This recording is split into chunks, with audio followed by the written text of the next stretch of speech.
नमस्कार बच्चों, lines and angles का चैप्टर हम शुरू करने जा रहे हैं। लाइंस एंड एंगल्स में हमारे पास 3 क्वांटिटीज़ बेसिक हैं। उसमें से पहली है लाइन सेगमेंट, जिसका स्टार्टिंग और एंड दोनों डिफाइन है। रे ये पहले पढ़ चुके हैं, जिसका स्टार्टिंग पॉइंट फिक्स है बट एंड पॉइंट फिक्स नहीं है, ये इनफाइनाइट तक आगे जा सकती है।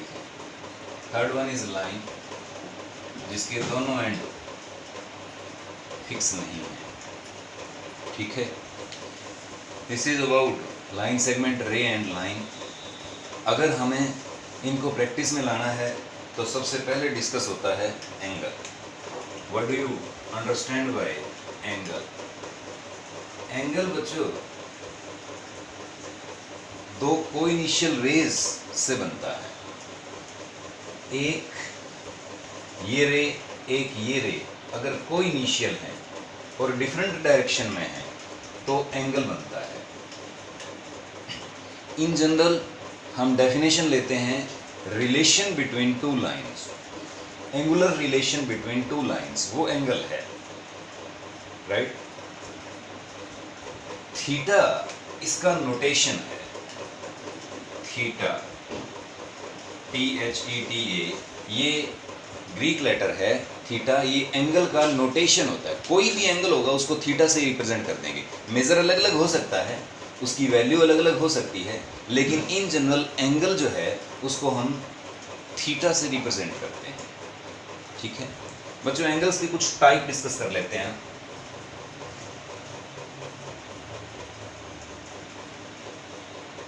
एक्यूट एंगल,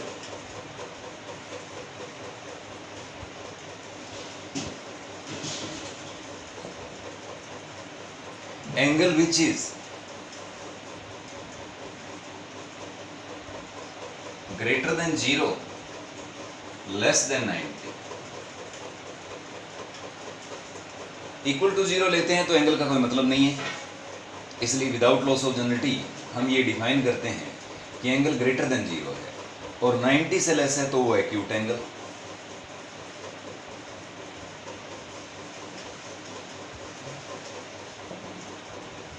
जब एंगल 90 से ग्रेटर है, 180 से लेस है तो ऑब्ट्यूस एंगल। जब 90 है तब उसको स्पेशल नाम दिया जाता है राइट एंगल।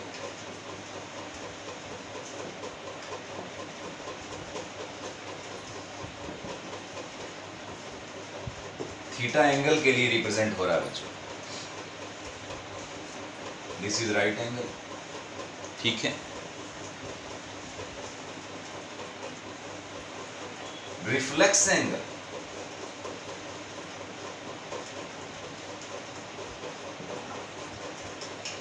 जब एंगल 180 से 360 के बीच में, 180 से 360 के बीच में हो तो वो रिफ्लेक्स एंगल है। ठीक है, समझ में आ रहा है?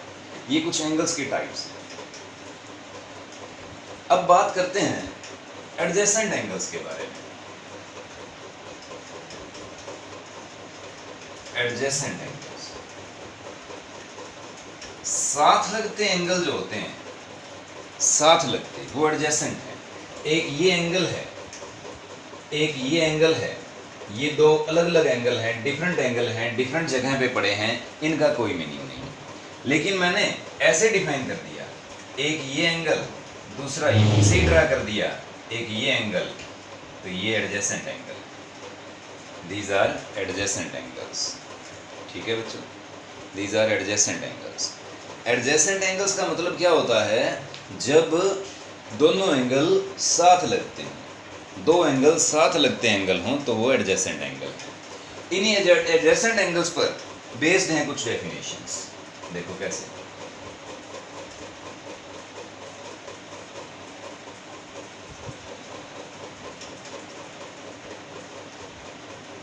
उसमें पहला है कॉम्प्लीमेंट्री।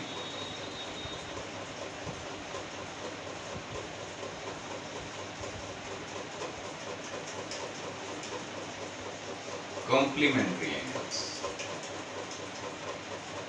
कॉम्प्लीमेंट्री एंगल्स क्या होते हैं बच्चों? दो एडजेसेंट एंगल्स का सम जब 90 हो तो उन दोनों एंगल्स को कॉम्प्लीमेंट्री कहा जाता है। जैसे एक एंगल ये है और एक ये है। अब अगर मैं इसको ए का नाम दे दूं और इसको बी का नाम दे दूं, या पी ओ क्यू और ये आर, तो दो तरह के एंगल बन रहे हैं। एक एंगल बन रहा है पी ओ आर, एक एंगल बन रहा है आर ओ क्यू, दोनों का सम 90 है। तो हम कहेंगे these two angles are complementary।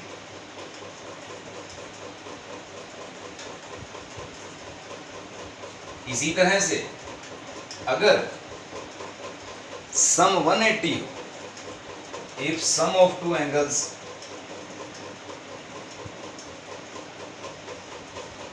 is 180, then these two angles are said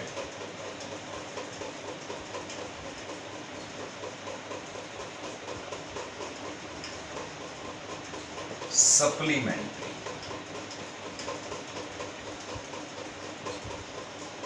like this, एक ये एंगल, एक ये एंगल। अगर इसको मैं ए का नाम दूं, इसको बी का नाम दूं, तो ए प्लस बी का सम यहां 180 है। A and B are supplementary। Also this is called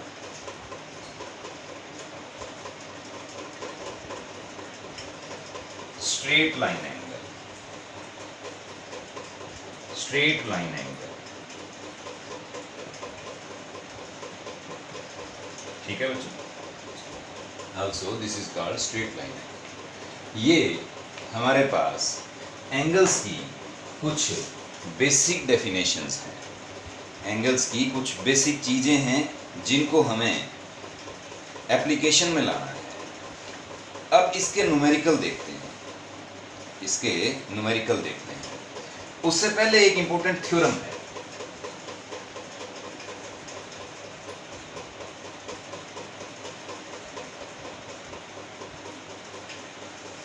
एक थ्योरम और एक एक्सियम। एक एक्सियम है लीनियर पेयर एक्सियम के नाम से।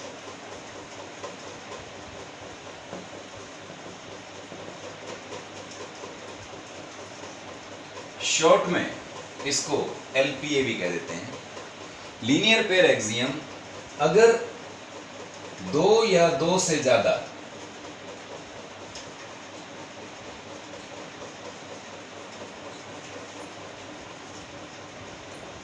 formed on straight line,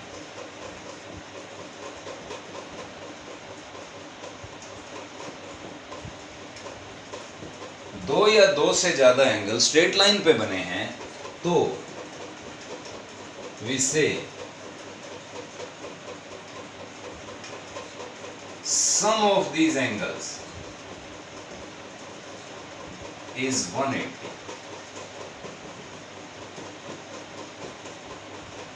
ये लीनियर पेयर एक्सियम है। अगर ये दो एंगल हैं, इनका सम 180 होगा। ये तीन एंगल हैं, इनका सम भी 180 होगा। Angle 1, angle 2, angle 3 180, angle 1, angle 2 180। This is said linear axiom.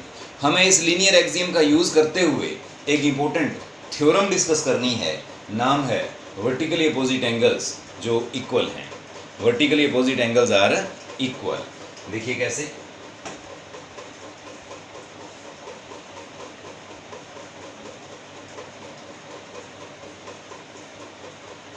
If two lines intersect, if two lines intersect, then vertically opposite angles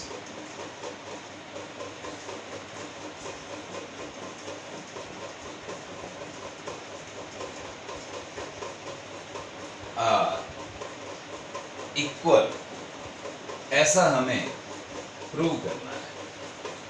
ये हमारी एक इंपॉर्टेंट थ्योरम है। तो इसमें गिवन क्या है बच्चों? 2 लाइंस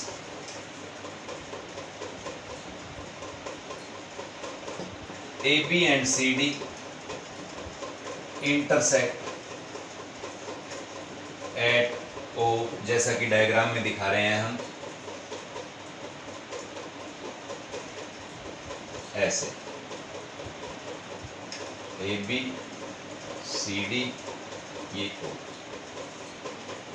ठीक है बच्चों, क्या प्रूव करना है? एंगल AOD एंगल COB बराबर and angle AOC angle BOD बराबर। प्रूफ बिल्कुल इजी। आप अभी LPA के बारे में आपने पढ़ा है, तो मुझे बताइए AOC प्लस COB क्या 180 होगा? रीजन दे देंगे, LPA linear pair axiom. Also angle COB plus angle BOD ये भी 180 होगा, सेम रीजन, क्योंकि एक तरफ AB लाइन है, एक तरफ CD लाइन है। तो यहाँ 180 है, ये भी 180 है, दोनों बराबर हैं। हम कह सकते हैं AOC plus COB, COB plus BOD। COB दोनों में हटा सकते हैं, बचेगा क्या? AOC equal to BOD। ये प्रूव करना है। Similarly we can prove AOD equal COB। This proves the theorem. ये हमारी थ्योरम को प्रूव करता है। राइट बच्चों, ये वर्टिकली अपोजिट एंगल्स बराबर होते हैं, इसका हम यूज करेंगे। हम काफी सारी चीजों का यूज करेंगे जिसमें कुछ छोटी छोटी वैल्यूज हैं, जैसे acute angle, obtuse angle, right angle, straight line angle, complementary angle, supplementary angles, reflex angle, vertically opposite angles. इनको कंपाइल करते हुए हमें हमारा काम करना है। सवाल देखते हैं इस चैप्टर से रिलेटेड, इस एक्सरसाइज से रिलेटेड। वो कैसे करने हैं उनको देखिए।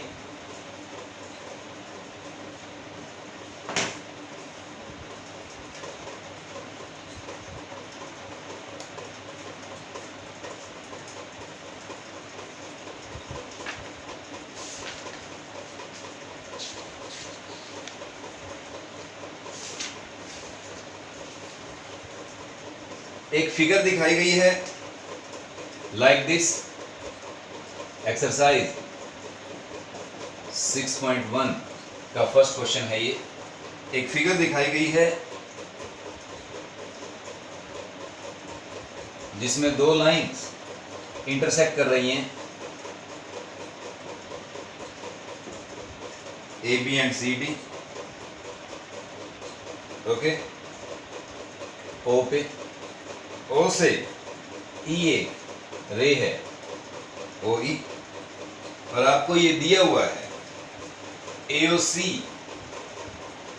Plus BOE 70 degree, BOD 40 degree. आपको फाइंड करना है, रिक्वायर्ड जो है, एक एंगल BOE, दूसरा angle reflex of COE। Reflex of COE ये एंगल होगा, ये जो मैंने आर्क से मेजर किया है, ये रिफ्लेक्स ऑफ COE होगा, COE होगा। तो COE अगर मिल जाता है तो उसको 360 में से माइनस कर देंगे तो रिफ्लेक्स ऑफ COE आ जाएगा। तो COE का तो काम इजी है। What about BOE? BOE ये बड़ा एंगल है, हम एंगल 1 के नाम से इसको दिखा रहे हैं। ठीक है बच्चों, इसने दिया है AOC that is angle 2, plus BOE that is angle 1 sum 70 degree, BOD यानी एंगल 3 वो। अब हम सॉल्यूशन ले रहे हैं इसका। एंगल 3 कितना दे रखा है 40 डिग्री, देन एंगल 2 भी 40 डिग्री हो गया। क्यों? Because of vertically opposite angles, ये वर्टिकली अपोजिट एंगल है। आल्सो 1 + 2 कितना है 70, इसलिए 1 कितना हो गया 30, क्योंकि सम 2 की वैल्यू 40 है, तो 130 आ गया। अब रिफ्लेक्स ऑफ COE क्या आ गया, COE 30 डिग्री से, रिफ्लेक्स ऑफ COE क्या आ गया, इसको 360 में से माइनस कर देंगे, ये रिफ्लेक्स आ गया। और क्या मांगा है, रिक्वायर्ड क्या है BOE, which is BOE angle 1, वो हम पहले ही निकाल चुके हैं। तो finally BOE is 30 degree, reflex of COE, reflex of COE मांगा है बच्चों, ये BOE का रिफ्लेक्स है। रिफ्लेक्स ऑफ COE के लिए पहले COE निकालना पड़ेगा। अगर मैं इसको एंगल 4 का नाम दे दूं तो angle 1 plus angle 2 plus angle 4 की वैल्यू कितनी है 180, तो खाली एंगल 4 की वैल्यू कितनी है, क्योंकि 1 और 2 70 है 110, तो रिफ्लेक्स ऑफ एंगल 4 क्या आ जाएगा 360 माइनस 110 दैट इज 250। तो हमारे पास फाइनल आंसर क्या आ गए, देखो जरा, ये हमारे पास फाइनल आंसर है। Reflex of angle COE is 250 degree और एंगल BOE इज 30। ठीक है बच्चों, रेस्ट ऑफ द क्वेश्चन हम अगले लेक्चर में डिस्कस करेंगे। ओके।